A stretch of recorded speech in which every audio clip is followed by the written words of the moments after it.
What if I told you that the life you're going to be living next year is already listening to the way that you talk about yourself today? What if your words aren't just describing your life, but designing it? Because before anything ever shows up in your hands, it lives in your mind. Before it moves in your reality, it moves in your mouth. And a lot of people don't stay stuck because they don't want more.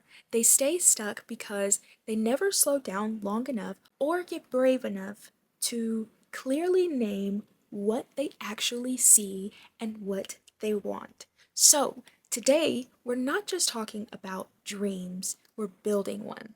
Since this episode is dropping on Martin Luther King Jr. Day, I couldn't ignore how powerful it is that one of the most famous speeches in history didn't start with a strategy. It started with a sentence: I have a dream. Not, I have proof. Not, I have resources. And definitely not, I have permission. But a dream. A vision that was spoken out loud before the world had any evidence to support it.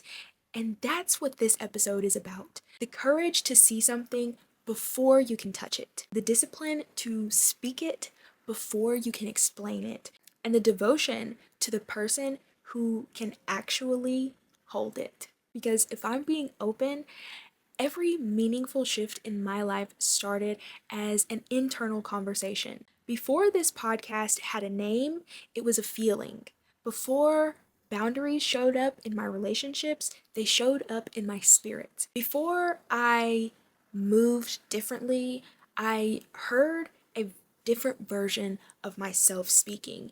And once I couldn't unhear her, I couldn't keep living like her future didn't matter. So, this episode isn't just something you listen to, it's going to be something you participate in. We are creating a verbal vision board for 2026, not a Pinterest board and not a notes app list, a spoken one. Because there is something so powerful about hearing yourself say, "This is who I'm becoming, this is what my life feels like, this is what I expect, this is what I allow, and this is what I no longer negotiate." So, wherever you are right now, whether that's driving, cleaning, laying in bed, or on your break, I want you to listen differently. Not like someone being entertained, but like someone standing at the doorway of their next chapter. Because by the end of this episode, you won't just have a dream in your head, you'll have language for it, and language changes behavior.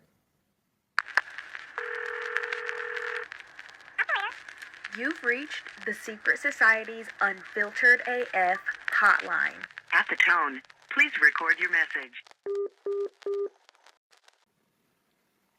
Welcome back to another episode of Unfiltered AF. I'm your host, Secret Fryson.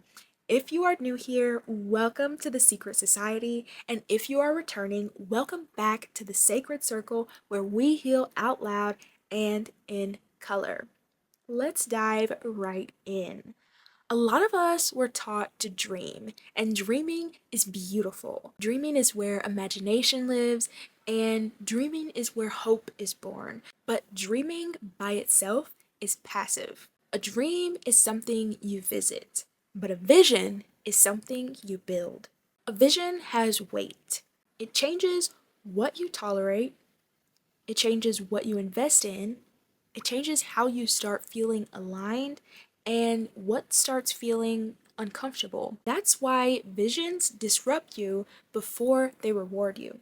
They start whispering, "This isn't it anymore."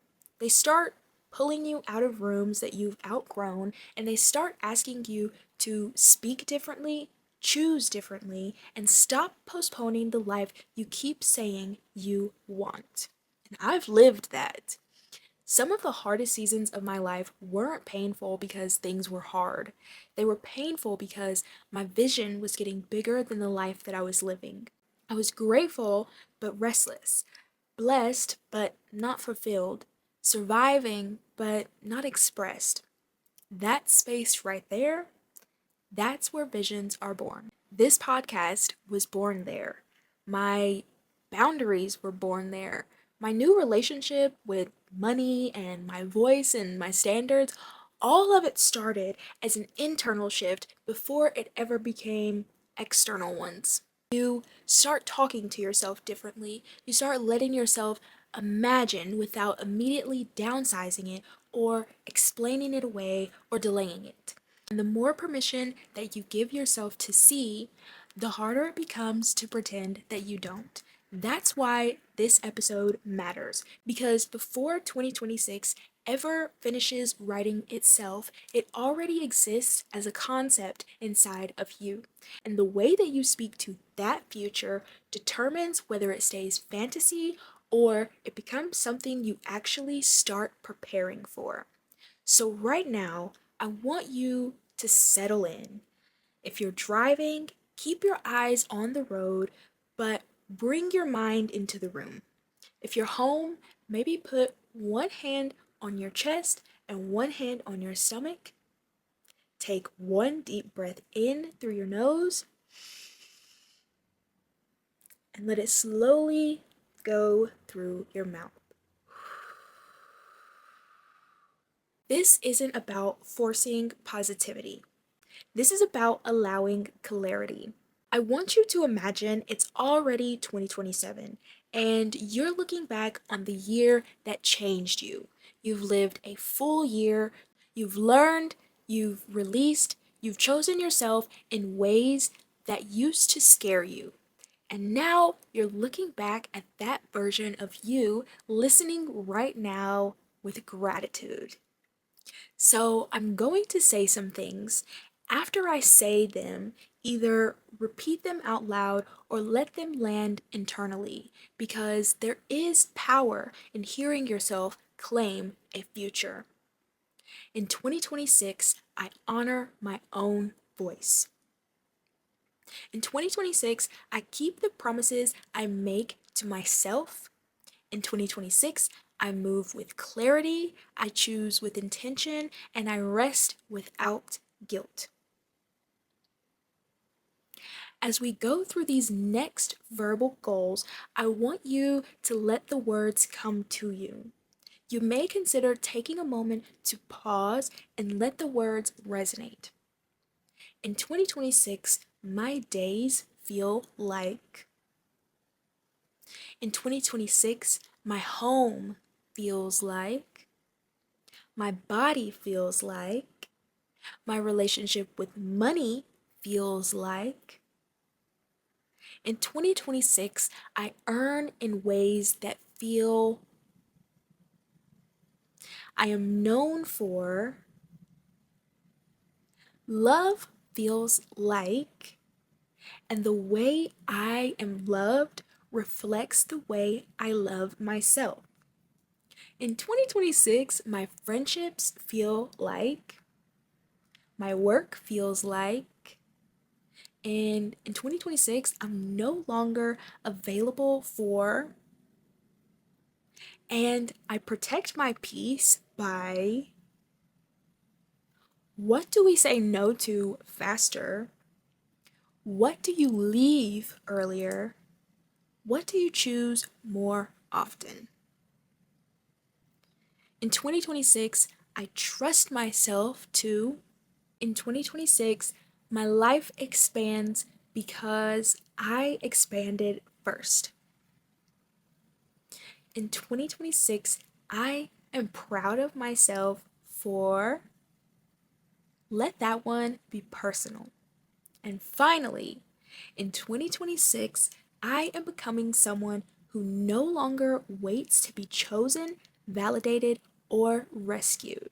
I am someone who decides, I am someone who builds, and I am someone who follows through. Take one more breath, because what you just did was not a wish, it was orientation. You introduced your nervous system to a future that it can recognize.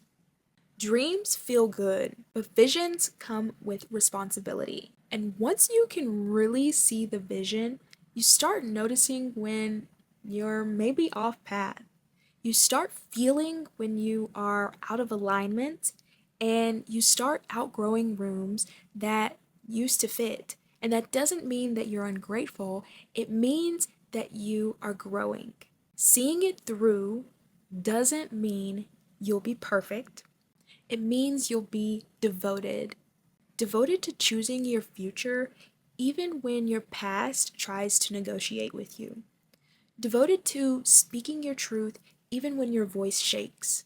Devoted to showing up even when the results are still invisible. The version of you who can hold your 2026 vision isn't created in one big moment.